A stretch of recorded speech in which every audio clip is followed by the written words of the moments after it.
హుస్సేన్ సాగర్ ప్రక్షాళన కోసం కొన్ని సంవత్సరాల నుంచి ప్రభుత్వం పెద్ద మొత్తంలో ఖర్చు చేస్తున్నప్పటికీ ఎటువంటి ఉపయోగం లేకుండా పోతుంది. రంగు మారిన నీటిని మామూలు స్థితికి తెచ్చేందుకు అధికారులు యంత్రాలతో ఎప్పటికప్పుడు వడపోస్తూ వ్యర్థాలను తొలగిస్తున్నప్పటికీ ప్రయోజనం లేకుండా పోయింది. ప్రస్తుతం హుస్సేన్ సాగర్ జలాలను శుద్ధి చేసేందుకు హెచ్ఎండిఏ పూనుకుంది. తాజాగా దీనికి సంబంధించిన టెండర్లకు ఆహ్వానం ఇచ్చింది. దీనికి సంబంధించిన మరింత సమాచారం మా ప్రతినిధి ప్రియాంక అందిస్తారు.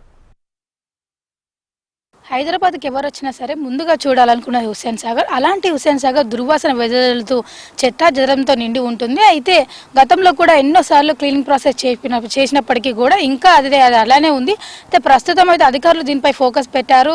ప్రస్తుతం అయితే హుస్సేన్ సాగర్ జలాలను అయితే శుద్ధి చేసేందుకు అయితే హెచ్ఎండి అధికారులు అయితే పూనుకున్నారు. ఇందుకు సంబంధించి కూడా ప్రాసెస్ అంతా నడుస్తుంది. అయితే హుస్సేన్ సాగర్లోని జలాలను శుద్ధి చేయడానికి అయితే హెచ్ఎండిఏ చర్యలు అయితే చేపడుతుంది. దుర్వాసన వెదజల్లకుండా ఇప్పటికే అమలు చేస్తున్న బయో రిమిడేషన్ పద్ధతిని కొనసాగించడానికి అయితే అధికారులు చర్యలు చేపట్టారు. తాజాగా టెండర్లను కూడా ఆహ్వానించారు. అయితే జలాల శుద్ధిని జపాన్కి చెందిన ఎఫెక్టివ్ మైక్రో ఆర్గానిజమ్స్ అలాగే టెక్నాలజీ పద్ధతి ఆధారంగా బెంగళూరుకి అయితే చెందిన ఓ సంస్థ పనులు అయితే చేపడుతుంది. దీనికి సంబంధించి కూడా గతంలో గంగా నమామి ప్రాజెక్టులో పనిచేసిన ఈ సంస్థ కొన్నేళ్లుగా బూకాస్ బాల్స్తో అయితే హుస్సేన్ సాగర్లో దుర్వాసన రాకుండా చర్యలు తీసుకుంటుంది. ఈ బూకాస్ బాల్స్ను సైతం పేడ బురదతోనే తయారు చేస్తారు. అయితే బూకాస్ బాల్స్లో ఉండే లాక్టోబేసిల్ అలాగే ఈస్ట్ ఫోటోట్రాఫిక్ బ్యాక్టీరియాలు అయితే పర్యావరణ హితమైనవే. అలాగే హుస్సేన్ సాగర్లో చూసుకున్నట్లయితే కూడా దుర్వాసన తొలగించేందుకు ఇవి ఎంతగానో దోహదపడతాయి.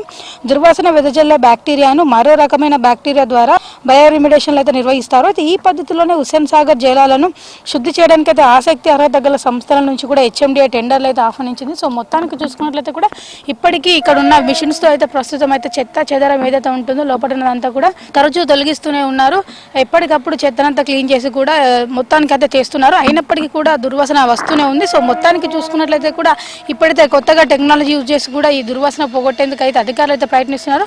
సో మొత్తానికి చూసుకున్నట్లయితే కూడా అంటే ఇప్పటికైనా సరే టెక్నాలజీ సాయంతో పూర్తి స్థాయిలో ఈ హుస్సేన్ సాగర్ని పూర్తిగా పరిశుభ్రంగా అంటే జలాలను శుద్ధి చేసే అవకాశం ఉందో లేదో చూడాలి. వీడియో జర్నలిస్ట్ ప్రవీణ్తో ప్రియాంక, హెచ్ఎం టీవీ, హైదరాబాద్.